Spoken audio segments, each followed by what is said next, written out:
Hello guys! Hello. This is for Pisces. Welcome dito sa aking channel, Kapalaran 888. So, this reading is from March 30 hanggang April 5. Okay, so first week ng, this is Holy Week edition. Okay, first week ng April tayo. Okay, so let's check.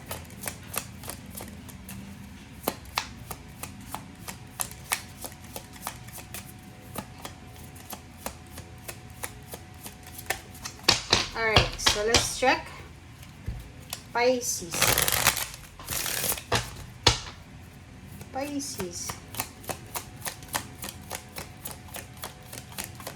Pisces. Kumuha tayo dito ng dalawang baraha. Okay. There's two cards per Pisces. Okay. 5 of Pentacles.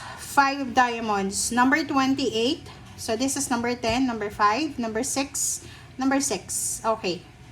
So, Pisces. Sinasabi ng bara sa'yo dito na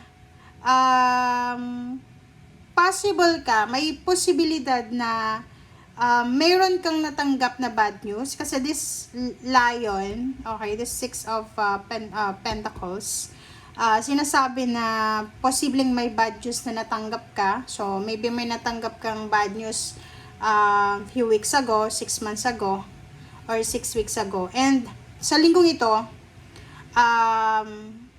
especially April 5, Sunday, sinasabi ng baraha sa'yo na there's a successful news, especially sa business, kung ikaw ay business person, sa love life, parang ganon.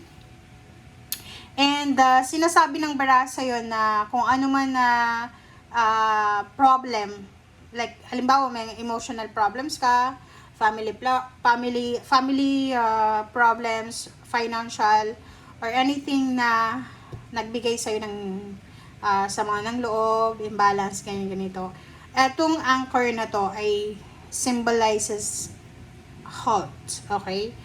Pause, parang ganon. So, halimbawa na for the last 6 years or 6 months, 6 weeks, masyado kang nahirapan. Sinasabi ng barahan na this week ay mararamdaman mo na medyo titigil siya. So, there's also the, anong tawag dito?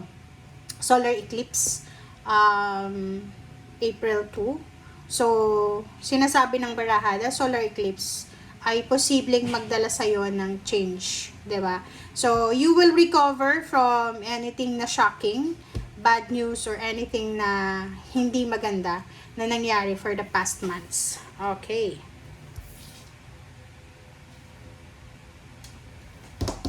Okay, so let's check. Ano pa ba?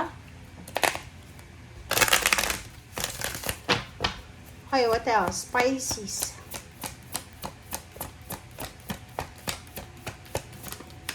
Okay, Pisces, community, 39, there's 11.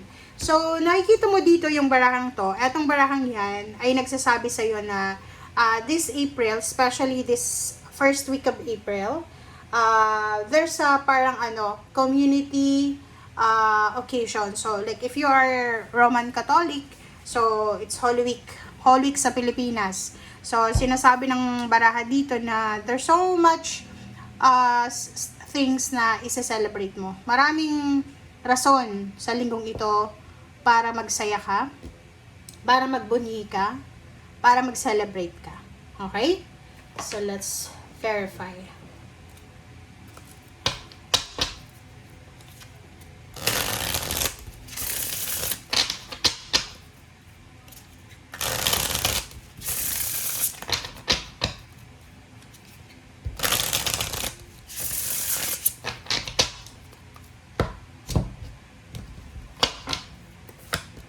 Okay, Pisces, Judgment, 7 of Wands, 6 of Wands, wow, and then Temperance, the Star, 9 of Coins, wow, the Devil, this is Capricorn energy, and Ace of Cups. Sa ilalim mo dito, there's Emperor. Reclaiming your power to Queen of Swords and Page of Wands. So, sinasabi ng bara sa'yo, paki-comment sa comment section, Pisces. Alam mo tong Seven of Swords, katabi niya yung Four of Coins. Siguro few years ago, ilang beses kang na-scam, ilang beses kang nagtiwala financially, pero niloko ka, ni-scam ka.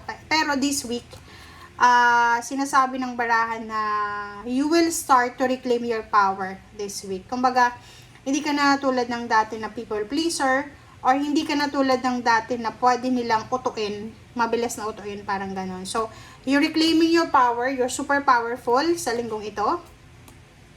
And sinasabi ng bara sa'yo dito na this is fire sign energy. Nakikita ko yung confidence, sobra-sobra kang confident. Alam mo sa sarili mo na lahat ng pinaghirapan mo or lahat ng pinagdaanan mo na pagtagumpayan mo. So, parang parang isa ka sa example ng like yung mga military na maraming gera na pinagdaanan pero nakasurvive. Parang ganon yung energy mo sa linggong ito. Okay? Okay, there's a judgment here. Six of Wands, this is your success and temperance. Sinasabi ng bara sa'yo dito na Pisces, ang kailangan mo this week ay temperance. Okay? Kailangan ng balanse. So, as much as possible, kontrolin mo yung emotion mo. Okay? Kasi kung makikita mo dito ang daming blessings, maybe you're dealing with, with Capricorn. So, nakikita ko sa'yo dito na sobra-sobrang blessings yung umaagos sa buhay mo. Diba? Umaapaw yung blessings mo eh. But there's someone here, like devil, para siyang, like for example, obsession. Obsessed ka sa pagkain, obsessed ka sa mga luxurious things, sa paggasto, sa pag-shopping, or literal siya na temptation. So, sinasabi ng barahan na you need, okay, kailangan mo this week ng disiplina sa sarili mo. So, like for example, dito sa diet. Like for example lang kung gusto mong maging healthy, you need to fight, labanan mo yung obsession na yan, na pagkain, ganyan, ganito. Kung gusto mong makaipon ng pera, kontrolin mo, disiplinahin mo yung sarili mo na sana hindi ka mag-shopping ngayong linggo. Okay? So, dito naman sa judgment, sinasabi ng bara sa'yo na yung decision mo, Pisces, sobrang resonated sa universe. Okay? Congrats. Congrats sa'yo kasi ang linggong ito, kasasabi ko lang siya kanina na there's a solar eclipse April 2. So, yung solar eclipse na yon ay posibleng naka-align yon sa mga wishes and dreams mo, sa pangarap mo. Sabi ng bara sa'yo dito, lahat ng desisyon mo, lahat ng naiisip mo, lahat ng pumapasok sa intuition mo, ay magdadala yan sa'yo. Unang-una ng proteksyon, 'di ba? Ng proteksyon. Like, poproteksyonan ka niya para sa future, financially and emotionally. Sinasabi ng barahan na you are protected. You are protected financially, emotionally, spiritually. And Six of Wands, sinasabi ng barahan na ngayong linggo, nakikita ko na you're feeling victorious. 'Di ba? Like, parang siguro may mga tao before, may mga tao na yun, eto siya, the lion. Sinasabi ng baraha sa'yo na yun, may mga taong trinidor ka, akala nila, kaya nilang ibaon ka sa lupa. Parang ganon.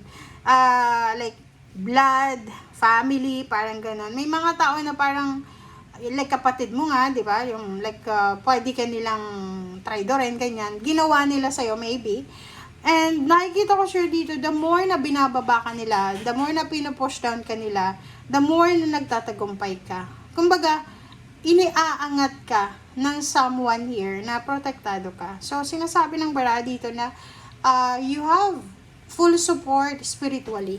Parang mayroon kang team na binuo doon sa spiritual world na every time na may pinagdadaanan ka, financial, emotional, mabilis sila na para silang army of angels protector sa'yo. Di ba? Kung makikita mo, 'Diba? Like, through your intuition, nararamdaman mo ba, Pisces, na every time may problema ka, parang feeling mo, may yung intuition mo, 'di ba, na nagsasabi sa na okay lang 'yan. It will pass. Parang ganun. And dito sa barahan mo, sinasabi ng barahan na it's because of your patience, because of disiplina, self-discipline, yung pangarap mo na yan, the victory, the success, the promotion, the recognition, the fulfillment of your dreams, the financial freedom, the happiness, mapapasayo yan. Diba? So, tingnan mo, sabi dito ng baraha, aapaw yung cups mo eh. Wala kang dapat problemahin sa linggong ito. Kumbaga, you will feel victorious. You will feel happy, contented, victorious. And financially, wala kang masyadong problema din. Kasi pwedeng may mga financial issues, pero tolerable. Pangarap mo, nakikita ko sa'yo, you're living your dream now. 'Di ba? Yung iba, you're living your dream. Or yung iba, abot kamay nyo na yung pangarap nyo. And 6 of Wands, someone, many, mara-recognize nila kung gaano ka kabuting tao, kagaling na tao, ganyan ganito. So, nakikita ko sa'yo dito na this is your revenge.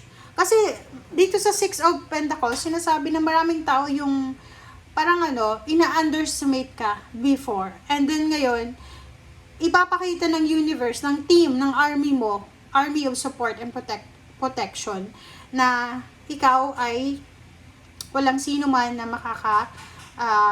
makakasira sa'yo. Okay?